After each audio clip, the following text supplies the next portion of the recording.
nous avons la liberté. Là où il y a l'esprit, il y a la liberté. Amen. Certains pourraient prétendre qu'on a la liberté de faire ce qu'on veut. Ce n'est pas du tout ce que l'on prétend. Nous avons la liberté d'adorer Dieu parce que l'esprit est là. Amen. Amen. C'est dans la présence de Dieu que nous avons la liberté de nous exprimer comme nous voulons. Je voudrais vous dire que là, pour moi, ça a été difficile cette semaine. Pour ce message, j'ai eu des attaques. J'ai eu des coups de téléphone, des messages de personnes qui me disaient qui ne voulaient pas que je prêche. Très attaqué. Ça m'a touché. Un petit peu. Et cette nuit encore dans mon sommeil, je me réveillais et je pensais essayer de méditer, puis d'un sursaut, je me réveillais. J'ai eu ça, je dis à ma femme, elle m'a dit arrête, ça va aller. Et là, je ne vous cache pas qu'aujourd'hui, j'ai l'impression que je suis en train de chanter, que j'ai plus de voix, pas la voix pour chanter. J'avais un nœud.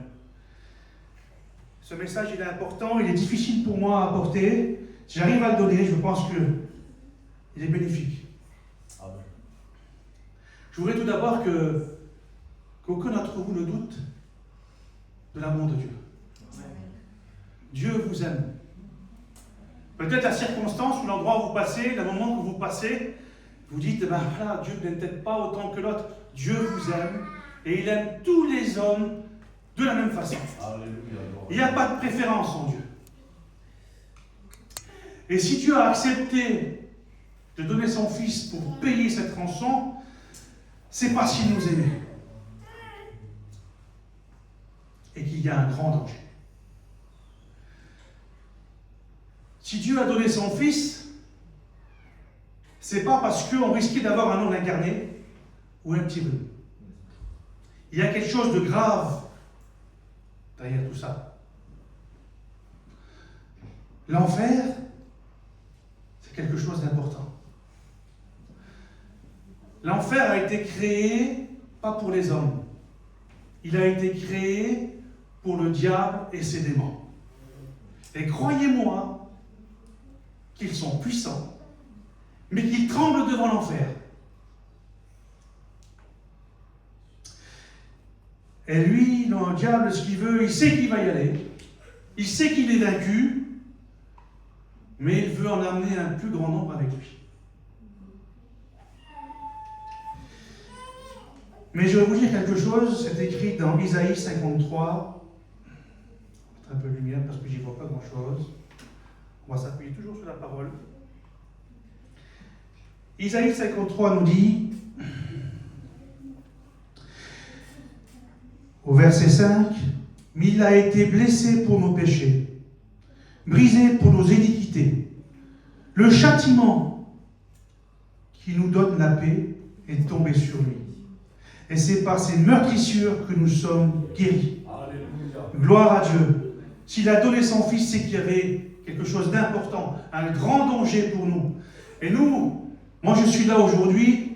La semaine dernière, il y a 15 jours, on a parlé de l'amour et de la liberté dans l'amour, et que nous devons suivre Dieu par amour. Ça ne change pas. Ça ne change pas.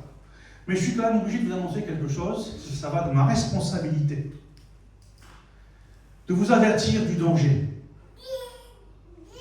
Le salut, c'est quelque chose de sérieux. C'est pas quelque chose à prendre à la légère.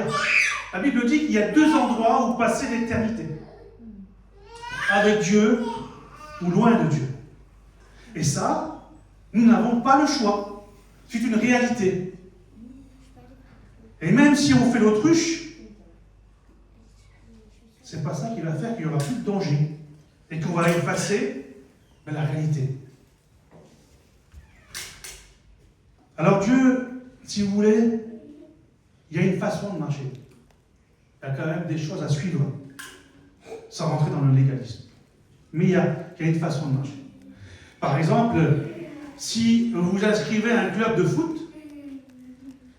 et que vous voulez jouer au foot, et que vous dites, moi je suis de Toulouse, chez nous c'est le rugby, je prends le ballon avec la main et je fonce dans tout le monde. Et vous ne risquez pas d'avoir le ballon d'or. Hein. Quand on joue à un jeu, il y a des règles à respecter. La Bible nous dit que si l'athlète court et puis arrive au bout, s'il ne court pas selon les règles, il ne peut pas obtenir la couronne. Donc il y a des règles à suivre. Cette tablette, elle n'arrête pas de s'éteindre, mais ce n'est pas grave. Il y a des règles à suivre pour nous éviter le danger. Dieu n'est pas dictateur. Je vais vous donner un exemple. J'ai un fils, je ne dis pas qui c'est comme ça, il ne se sentira pas visé. Il avait des problèmes d'alcool. Il buvait énormément.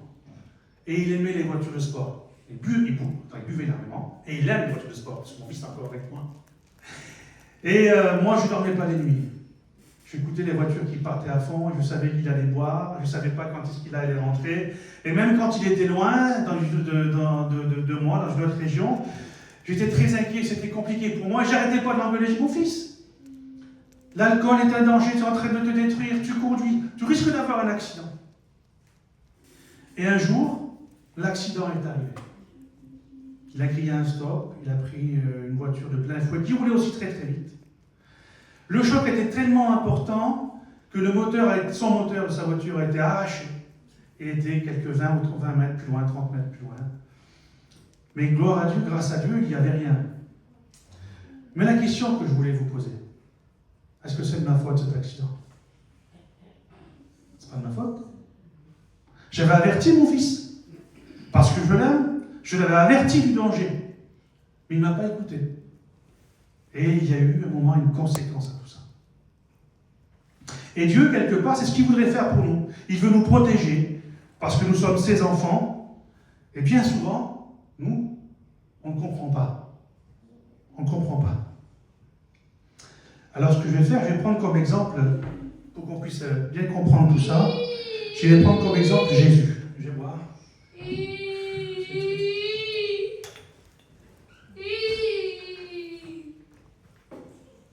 Jésus est l'exemple. Entre autres, quand il est venu sur la terre, il est venu pour plein de choses, mais aussi il est venu pour nous montrer l'exemple.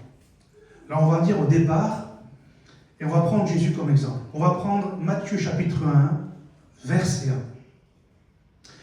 Et là on trouve la généalogie de Jésus. Et on voit que Jésus, la généalogie de Jésus commence par Abraham. Abraham engendra Isaac, engendra Jacob, etc. Et on descend, on trouve des personnes comme Rahab, qui était une femme de vie, qui n'était pas israélite.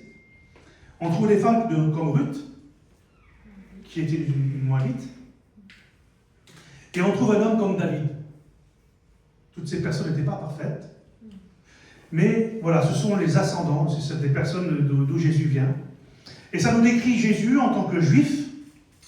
Et par rapport à sa généalogie, ça nous explique où il a vécu, dans quel contexte il a grandi, quelle était son éducation, quelle était sa religion, et quelle est sa personnalité, en fait, qui il était. Et si vous voulez, chacun d'entre nous, nous avons une généalogie. Cette généalogie, elle définit qui on est.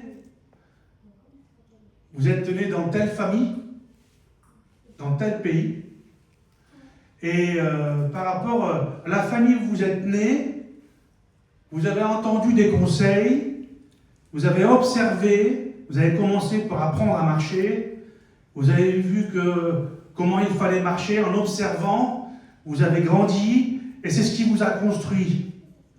Vous avez eu une éducation, à travers ces éducations, vous avez eu des coutumes, des traditions.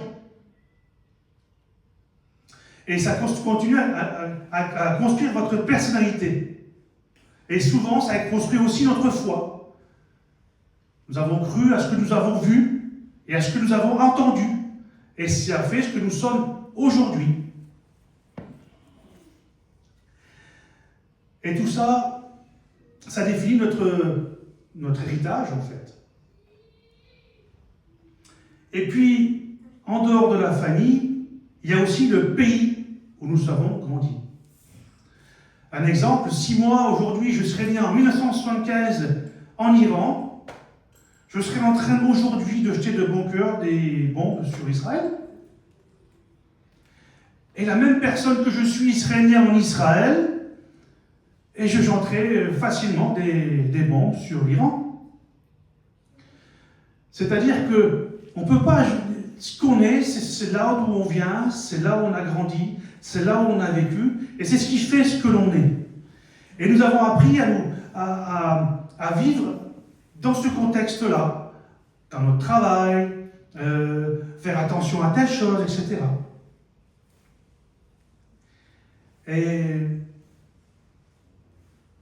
Et nous avons aussi un héritage familial.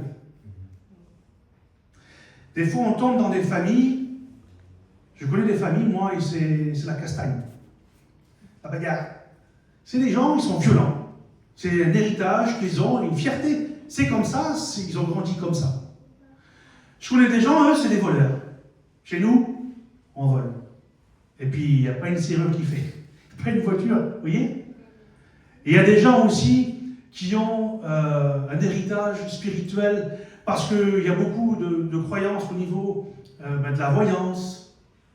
Vous voyez? Des malédictions, suivant dans quel pays, peut-être fois l'Afrique ou certains pays comme ça. Et ça fait... c'est des bagages que nous avons. Dans certaines familles, c'est l'infidélité, les divorces. Et cet héritage, on a grandi comme ça et on construit la vie comme ça. Quand ça ne va pas, on change. C'est comme ça. Dans notre famille, c'est l'alcool, l'ivrognerie. Chez nous, on est les buveurs. Il n'y a rien qui nous arrête. 2 litres de vin, 3 litres de vin, 5 litres de vin. Mon père était comme ça, nous on est comme ça, et chez nous on est comme ça. C'est l'héritage que nous avons, ils nous ont construit avec ça. C'est ce qui fait notre personnalité. Voilà, chacun a sa personnalité par rapport au milieu. Et il y a aussi quelque chose, une pensée qui devient universelle, c'est la pensée du monde. Que vous viviez au fin fond de l'Amazonie, aujourd'hui il y a des portables. Et à travers les réseaux sociaux, eh bien, on vient aussi vous immiscer dans vos vies une pensée, un mode de vie qui évolue tous les jours, et qui vient jusqu'à bouleverser vos pensées, et qui vient aussi vous construire, en ajouter encore à tout ça. Aujourd'hui, la pensée du monde, elle est très compliquée. Et aujourd'hui, par exemple, bientôt, avec une loi qui va arriver, on va comprendre qu'on peut prendre quelqu'un et puis le laisser mourir, l'aider à mourir, alors qu'il y a 20 ans, c'était impossible, ça. Le monde évolue, la pensée du monde évolue. Et puis, ça, c'est ta vie à toi. Tu t'es construit à travers ça. Ce qui a fait ta personnalité. Et puis un jour, tu as entendu parler de Dieu. Et tu as voulu t'approcher de Dieu. Tu as compris que l'évangile était vrai.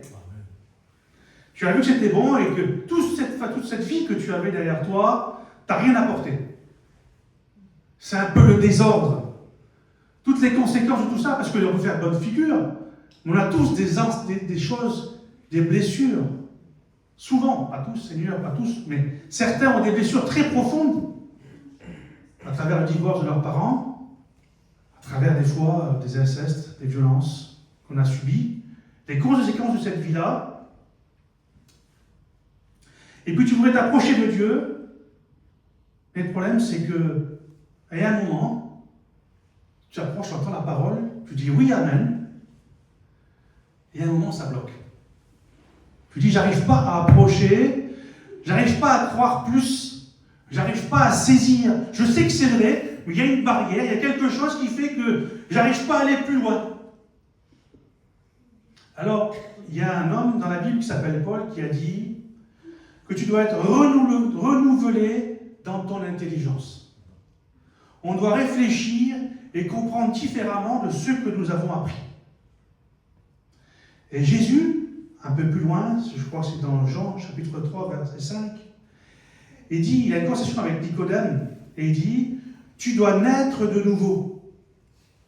Et il dit, si un homme né de l'esprit, ne peut pas rentrer dans le ciel.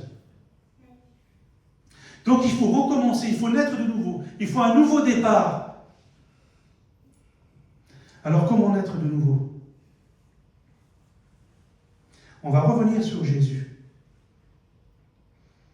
Si tu étais bloqué à ce niveau-là, premier blocage, il faut que tu réfléchisses différemment. Seigneur. On va revenir ensuite sur Jésus.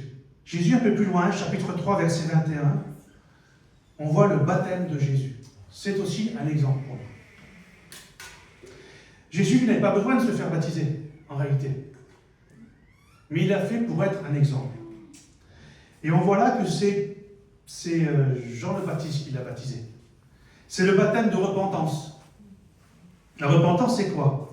C'est un changement de cœur et d'esprit qui conduit à se détourner du péché pour revenir à Dieu, avec une sincérité et une humilité.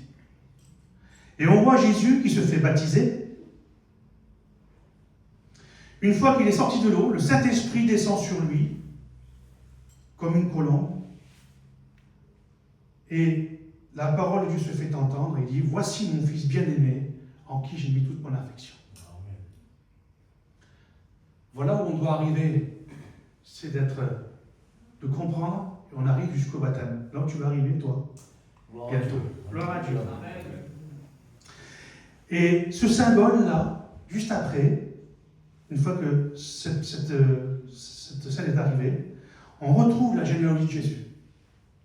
Une deuxième fois. Et on voit Jésus, on sait que Jésus n'est pas fils de Joseph, mais les gens croyaient qu'il était fils de Joseph. Et ils ont décrit la généalogie de Jésus, mais cette fois-ci en partant de Joseph. Et là, c'est Joseph, et ça remonte, ça remonte, ça remonte, ça remonte. Ça va jusqu'à David, et ça remonte. On va jusqu'à Noé, ça remonte. On va jusqu'à Abraham, et on dépasse Abraham. Il y a quelque chose qui s'est changé là. On dépasse Abraham, on arrive jusqu'à Noé donc. De Noé, on arrive jusqu'à Adam, et Adam, fils de Dieu. Là, il y a eu un changement. La première généalogie, on avait Jésus qui était de la terre, comme il était en tant qu'être humain, naissant sur la terre. Deuxième généalogie, vous avez là l'image de la nouvelle naissance. C'est-à-dire qu'il n'est plus rattaché à la terre, mais il devient enfant de Dieu, rattaché directement. Une généalogie attachée à Dieu. Et ça, c'est ce qui t'attend à toi, ou ce qui t'est déjà arrivé à toi, qui est baptisé. Tu n'es plus attaché à la terre, tu deviens enfant de Dieu. Et ta généalogie change, tes droits, tes devoirs changent, tu deviens héritier du ciel. Amen. Et toi, tu es arrivé là, né de nouveau, un cœur né de nouveau. Le royaume de Dieu a été semé dans ton cœur. C'est qu'une graine pour l'instant. Elle est là, une graine qui est semée dans ton cœur. Et toi, donc, imaginons, tu es baptisé, tu as reçu le Saint-Esprit qui vient habiter en toi, tu as accepté Jésus comme sauveur, dans ton cœur, tu es rempli de Dieu, et tu rentres chez toi, et tu rentres dans ta vie. Et ta vie, tu t'aperçois que c'est la même. Le désordre qui est dans ta vie avant que tu te baptises, il est toujours là. Les divorces sont là. Les conséquences de ta vie passée, ils sont là. Les frustrations que tu as eues, les personnes avec qui tu ne t'entendais pas, les divisions dans ta famille, les problèmes d'argent, tout est là. Rien n'a changé. Le royaume de Dieu, il est dans ton cœur. Et c'est toi qui dois changer pour changer les choses. Le royaume de Dieu, c'est une graine dans ton cœur qui va germer et qui va grandir. Elle va changer tes pensées. Elle va changer ta façon de parler. Amen. Mais comment faire? Comment agir tous ces problèmes-là? Eh bien, vu que tu es né de nouveau, tu dois réapprendre à marcher. Tu es encore un petit bébé spirituel, et tu dois réapprendre à marcher. La Bible nous dit qu'on doit marcher par la foi. Hébreux 11, verset 1. Or, la foi est une ferme assurance des choses qu'on espère, une démonstration de celles qu'on ne voit pas. Vous avez vu? Je répète la dernière phrase. Une démonstration de celles qu'on ne voit pas. On ne voit pas. On ne marche plus par la vue. On marche par la foi. Amen. Autrefois, tu as placé ta foi dans le monde, tu y as cru, et ça t'a amené dans bien des travers. Alors la foi, cette foi qui vient du ciel, elle vient d'où? La foi vient de ce que l'on entend. ce que l'on entend. Et ce que l'on entend vient de la parole de Dieu. Je t'invite à lire la parole de Dieu. Si tu veux que tout change et que ta foi grandisse, lis la parole de Dieu. La foi vient de là. Elle a été inspirée du Saint-Esprit. On part du Saint-Esprit. Il dit que tu vas être né d'eau et d'esprit. L'eau de la parole. Et maintenant l'esprit. Galates chapitre 5, verset 16. Nous devons marcher par l'esprit. Toujours pas par la vue, par l'esprit. Vous avez reçu le Saint-Esprit. Le Saint-Esprit, si vous voulez, plus ou moins, on s'en rentre dans les détails, mais il a toujours été là, la parole a toujours été plus ou moins la loi incrustée dans le cœur de l'homme. Même celui qui n'est pas chrétien, quand il vole, il sait que c'est pas bien. Quand il tue, il sait que c'est pas bien. C'est comme on appelle ça un peu la conscience. Mais quand tu acceptes le Seigneur, le Père, le Fils, et le Saint-Esprit vient habiter en toi, et ça prend toute la place. Amen. Et le Saint-Esprit te convainc de justice, de péché, de jugement, et te montre le chemin de la vérité. Amen. Et cela, il est écrit. Si donc, je vais mettre les lunettes. Voilà. Alors si donc, marchez selon l'esprit, et vous n'accomplirez pas les désirs de la chair. Car la chair a des désirs contraires à ceux de l'esprit. Et l'esprit a des contraires à ceux de la chair. Ils sont opposés entre eux, afin que vous ne fassiez point ce que vous voudriez. Si vous êtes conduits par l'esprit, vous n'êtes pas sous la loi. Or, les œuvres de la chair sont manifestes. Les œuvres de la chair sont manifestes. Il y a 15 jours, je vous parlais des dénominations qui vous font pratiquer des choses. Viens à la réunion, va là-bas, va en mission, donne ton argent. Toutes sortes de dénominations, il y a plein, qui marchent sur le légalisme. Dire une forme de loi que vous devez pratiquer. Mais ça ne change pas la chair, ça ne change pas le cœur de l'homme. Ce que Dieu veut, c'est pas que vous marchiez sur la tête. Ce qu'il veut, c'est que vous soyez changés.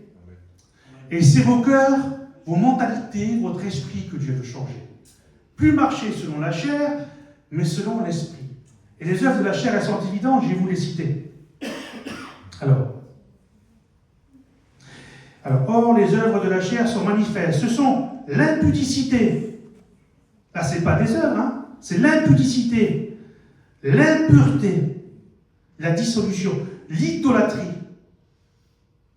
la magie, les inimitiés, les querelles, les jalousies, les animosités, les disputes, les divisions, les sectes, l'esprit sectaire. C'est nous qu'on a raison, ce n'est pas les autres.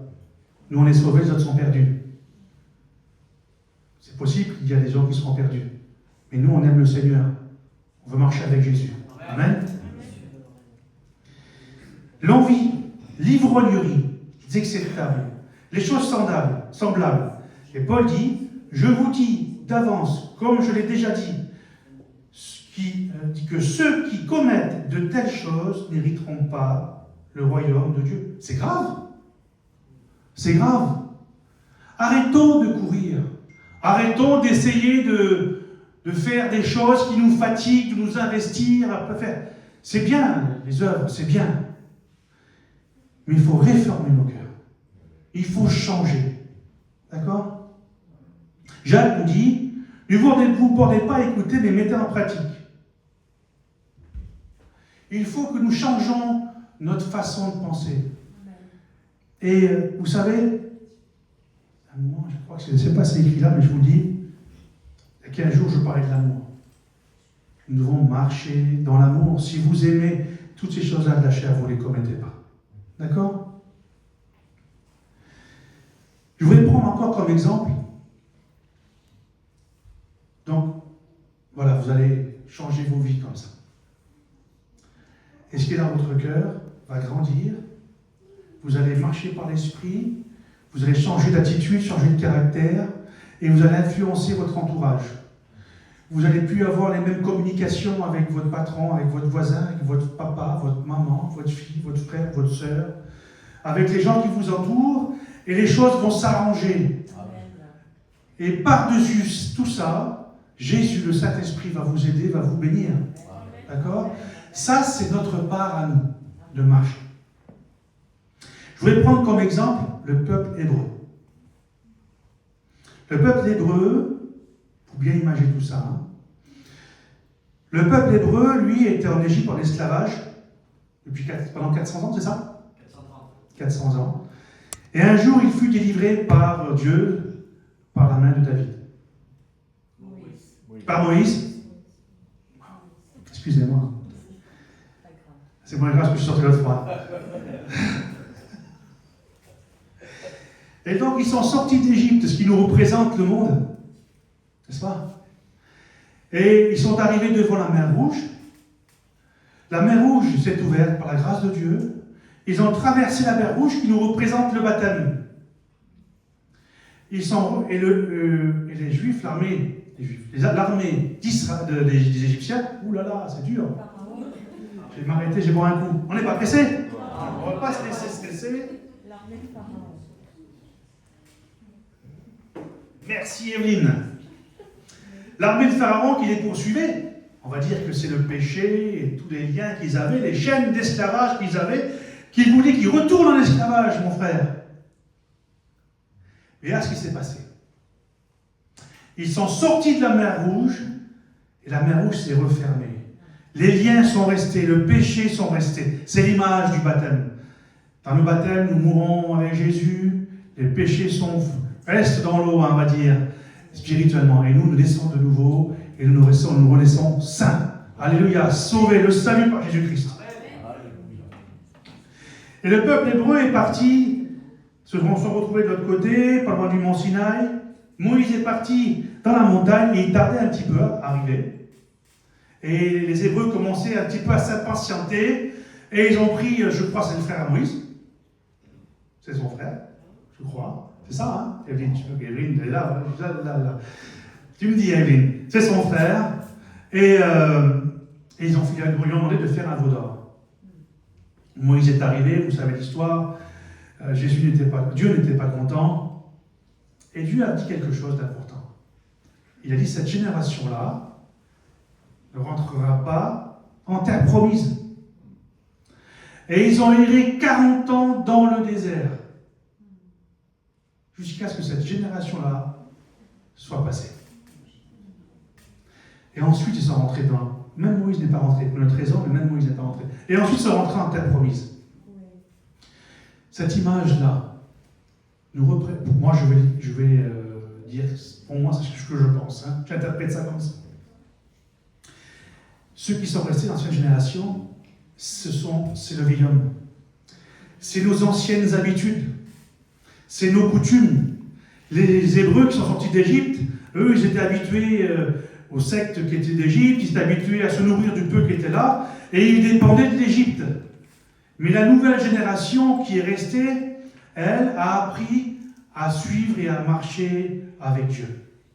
Éclairée par Dieu, guidée par Dieu, nourrie par Dieu et à dépendre de Dieu. Et c'est ce que nos nouvelles vies doivent ressembler. Toutes nos anciennes habitudes doivent rester. Et nous devons avancer et changer. Être une nouvelle personne à 100%. Je parlais avec Adrien l'autre jour, hier. Eux, ils ont resté 40 ans dans le désert. Mais si jamais une personne, on va dire, je ne dis pas, vous allez mettre 40 ans pour changer, hein. Vous pouvez partir très très loin de Dieu, mais si vous avez un cœur bien disposé, un cœur qui est disposé à changer, à se réformer, vous pouvez gagner du temps.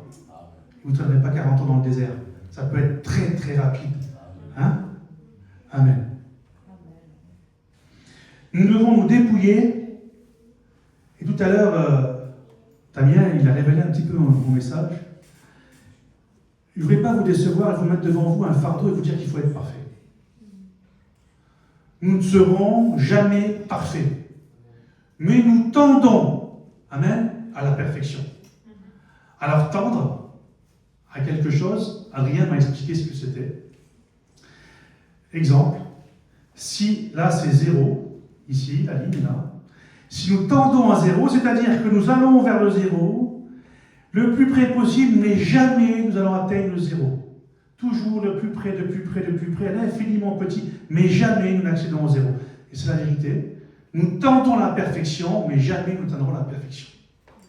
Mais Jésus et sa grâce est là. Si tu es capable de porter, s'il y a 100 kilos à porter, si tu es capable de porter 90 kilos, Jésus portera 10 kilos.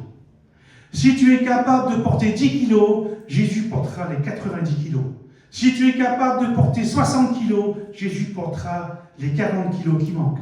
Mais, si tu es capable de porter 90 kilos, mais que tu n'en portes que 20, débrouille-toi, Jésus ne portera jamais le reste. Dieu veut qu'on fasse ce qui est à notre portée, ce qui nous est possible. Et l'impossible, c'est lui qui le fait. Amen. Donc voilà, nous devons tendre à la perfection avec un cœur repentant, sans cesse. C'est important ce que je vous dis. Ce n'est pas quelque chose qui est très exaltant, mais c'est ce qui va nous ouvrir les portes du ciel. Et nous obéissons à Dieu par amour, toujours pareil. Ça doit se faire par amour.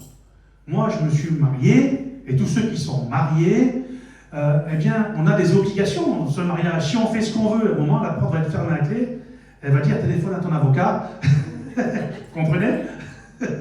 Donc, il faut prendre soin de cette vie nouvelle que Dieu nous a donnée. Alors toi, tu es arrivé là et tu as commencé, tu es bien, tu as un cœur bien disposé à pratiquer tout ça. Tu as bien commencé. Et pourtant, tu es arrêté. Tu es passé par le baptême, tu as travaillé pour Dieu, tu as fait plein d'efforts, tu as supprimé plein de choses de ta vie, mais tu ne comprends pas, tu n'avances plus. Qu'est-ce qui se passe? Bloqué. Alors je vais prendre 2 hommes par exemple. Premier homme, il s'appelle Akan. C'était un homme qui faisait partie de l'armée de Josué. Et l'armée d'Israël allait de victoire en victoire parce que Dieu était avec Israël. Et un jour, cet homme-là, tout ce qui était dans ce pays qui était attaqué, était dévoué par interdit. Mais cet homme-là, ce combattant-là, avait convoité avec les yeux des richesses. Il y avait un manteau de Shinéar avec quelques petits trésors, des petites choses, qu'il n'avait rien dit à personne et qu'il avait gardé. Il avait caché ça sous sa tente, sous son lit. Personne ne le savait. Mais le problème, c'est que Dieu l'avait vu. On ne peut rien cacher à Dieu. Tu peux faire bonne figure dans la réunion, tu peux faire tout ce que avec tes frères et sœurs, mais Dieu voit tout. Elle dit, pourquoi je n'annonce pas? Parce que Dieu a vu. Et là, Israël a commencé d'aller de défaite en défaite. Et Josué a commencé à s'interroger, qu'est-ce qui se passe, etc. Et puis en fait, il s'est été révélé qu'il y avait un souci. Et par un tirage au sort, cet homme a été montré, effectivement, et lui n'a jamais avoué ses fautes. Tout était bien caché. Donc après, il était tiré au sort, et on a découvert qu'il avait sous son lit ces choses qui étaient cachées et la cause des défaites d'Israël. Vous savez, qu'est-ce qui a été la conséquence? C'est que lui est mort, sa femme est morte, ses enfants sont morts. Plus personne. Parce que des fois, vous savez, quand on cache des choses comme ça chez soi, on peut le cacher aux gens et nos proches le voient. Et spirituellement, nous, eh bien, on n'avance plus, on meurt, mais on entraîne avec nous toute notre famille. Je sauverai toi et toute ta famille. Mais si on marche différemment, on peut perdre notre famille aussi. N'est-ce pas?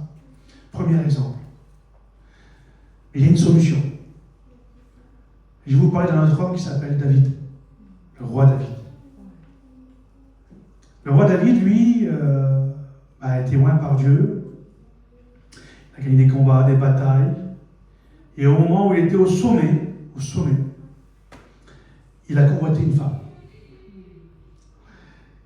Il a convoité cette femme, il a commis l'adultère avec cette femme-là. Et le comble de tout, il a pris, fait tuer son mari. Son mari qui est dévoué, il l'a envoyé au combat à l'endroit le plus dangereux en sachant qu'il allait mourir pour pouvoir récupérer sa femme. C'est grave quand même. Et puis le prophète Samuel est arrivé, et puis Dieu a envoyé Samuel, et puis Dieu l'a averti. Comme il avait laissé aussi une chance à Akan, en disant qu'est-ce qui se passe, il avait le temps à Akan de se repentir. Il ne l'a pas fait. Et David, en voyant la situation, s'est repenti. Il a demandé pardon à Dieu. Je ne sais plus quel somme, il dit, Seigneur, renouvelle en moi ta bonté, crée en moi un cœur pur. Voilà un homme selon le cœur de Dieu. Un adultère, un assassin indirectement, mais un homme qui sait reconnaître ses fautes. Voilà un homme selon le cœur de Dieu. Que je voudrais te dire à toi aujourd'hui, si tu sens que tu es bloqué, analyse bien ta vie. Regarde s'il n'y a pas quelque chose qui serait sous ton lit caché. Un petit truc que tu aurais voulu garder. Quelque chose que, on a vu plus haut, tu dois être de nouveau, vu son esprit, de la chair que tu chéris bien et que tu veux garder. Je ne sais pas ce que c'est moi. Aujourd'hui, je t'invite de ne pas le crier devant tout le monde, de te présenter devant Dieu. De demander pardon à Dieu. Celui qui avoue et qui délaisse obtient miséricorde. Amen. Alors, je ne vais pas être trop long. Parfait. Alors voilà. La conclusion, c'est ça. Nous ne serons jamais parfaits, mais nous tendons à la perfection. Faisons ce qui est possible et Dieu fera l'impossible. Dieu ne fera jamais ce que tu peux faire, mais il prendra le relais. Amen. Amen. Amen. Vous avez saisi ce que je voulais vous dire? Nous devons nous appliquer à obéir à Dieu. Les miracles, merci Seigneur. Les dons, merci Seigneur. Mais ce qui nous amènera au ciel, c'est l'obéissance. Amen. Alors on va conclure ça avec un petit cantique. Je suis connecté? Amen. Alors voilà.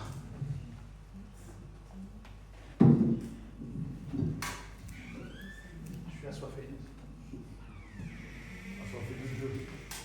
Amen, oui. Et je suis arrivé.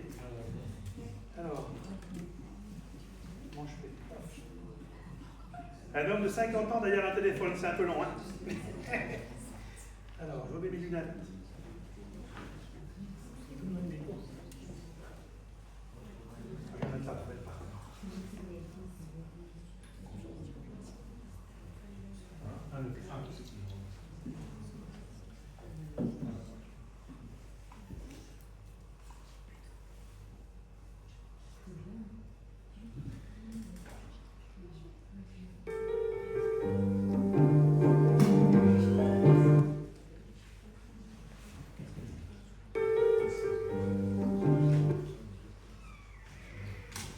Avec les lunettes, j'y vois rien. Ah oui, il y a des couilles là, Jésus. Alléluia. Je ne sais pas bien chanter, mais oui, écoutez bien les paroles. Mets du son. Vas-y, montre le son.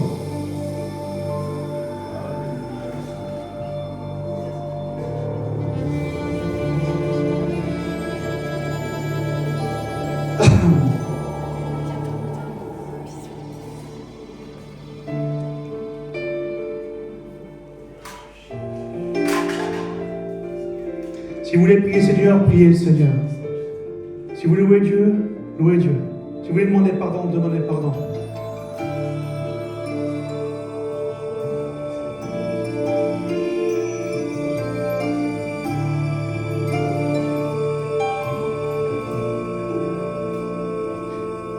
Pardon, Seigneur, pardon. Pour notre orgueil, nos résistances, viens enlever nos suffisances et chasser notre arrogance. Pardon, Seigneur, pardon. Pour toutes nos pensées impures, Viens changer nos cœurs si durs,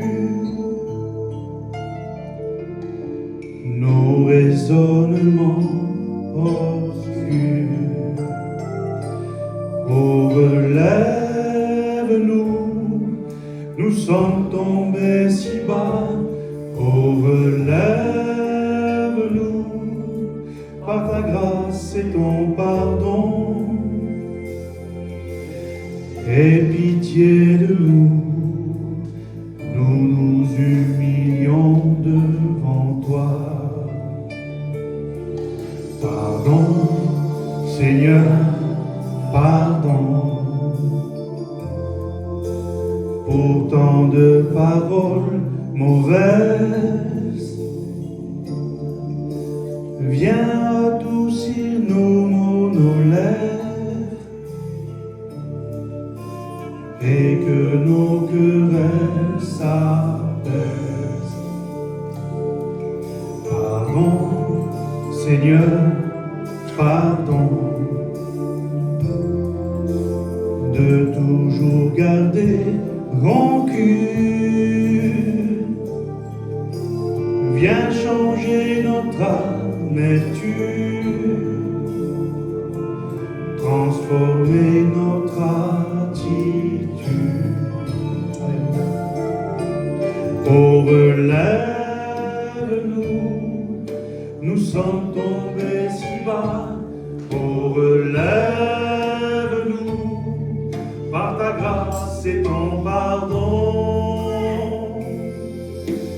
Aie pitié de nous, nous nous humilions devant toi.